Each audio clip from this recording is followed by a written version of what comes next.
yourself up by your bootstraps. And I never really believe in that. Social workers don't really believe in that. It's kind of a bullshit saying. You pick yourself up really if you have means, if you're privileged, if you have quote unquote ability. What I mean by that is if you're able to have access to either money or resources or whatever it is that carries you through the day. And if you fall back, allows yourself to say, all right, I've got that in place, either a plan or something that's attached to resources that allows you to either recover financially or reconstitute through psychiatric rehabilitation, which costs money, which is time, which means you have access to resources or medical or psychiatric services. And depending on what level, that could be very expensive and time consuming. You have to be able to have a good rapport with an employer. You're either employed or have money coming in, or a disability plan, which you pay for it too. All these things, really, there's no such thing as really picking yourself up by your bootstraps. It really is a privilege thing. And I've said it before, recovery is a privilege. I am too big to fail.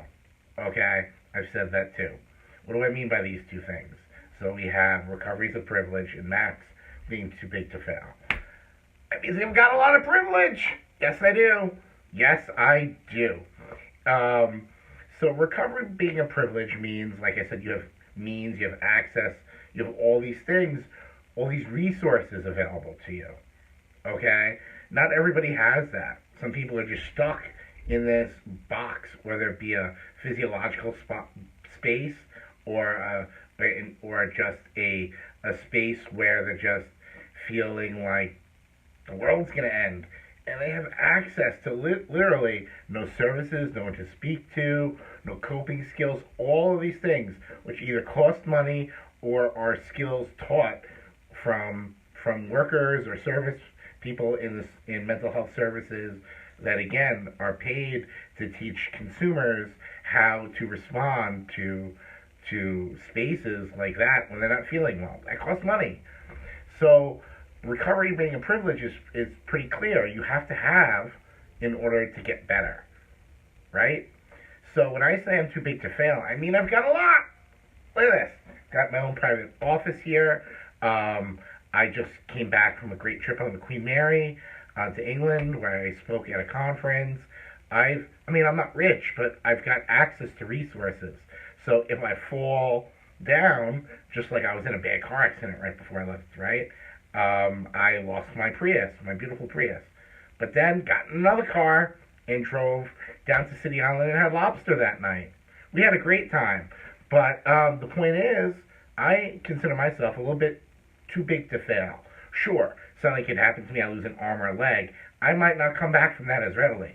But in terms of losing a car, getting a bad cold, being out from work, I don't need that much right now coming in all the time, consistently, to be okay. I've got resources. I've got a pool and a network, a solid foundation that my life sort of sits upon, where I'm able to draw from that in times of need to feel better.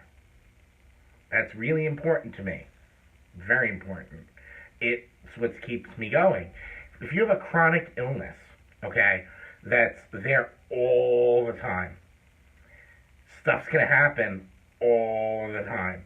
And you need to be able to draw from stuff all the time, right? Right? Draw from stuff all the time, and it's going to bounce against that need, that chronic need where things just unraveling all the time, in order to what? Feel better and have the means to be able to function in a society like this where you need housing, you need gasoline or means of transportation, you need food to eat, right? No one's handing you these things. But at the same time, when you have a chronic illness, you need all these things, and you're not in position to acquire all these things. So unless you're too big to fail, right, in a position like this where People are literally, if you lose your car or, don't have 20 bucks in your pocket, a friend that'll give it to you. Or, a parent or a caregiver or a resource or a program to go to, like a food pantry, that'll provide you what you need in your moment of need. That's too big to fail. Sure, you don't have to be pseudo millionaire rich. You just need to know how to access what you need when you need it. And that's something we're going to be talking a lot more about.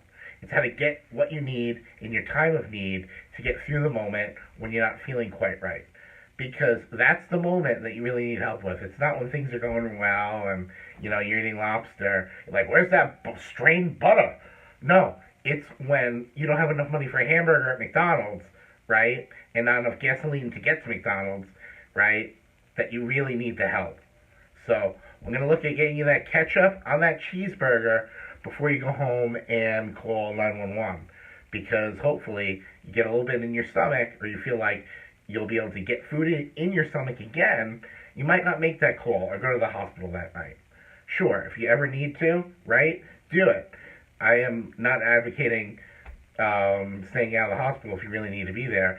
If you're not feeling well or feel like you're in imminent danger to yourself, please make your way to the nearest emergency room or call 911.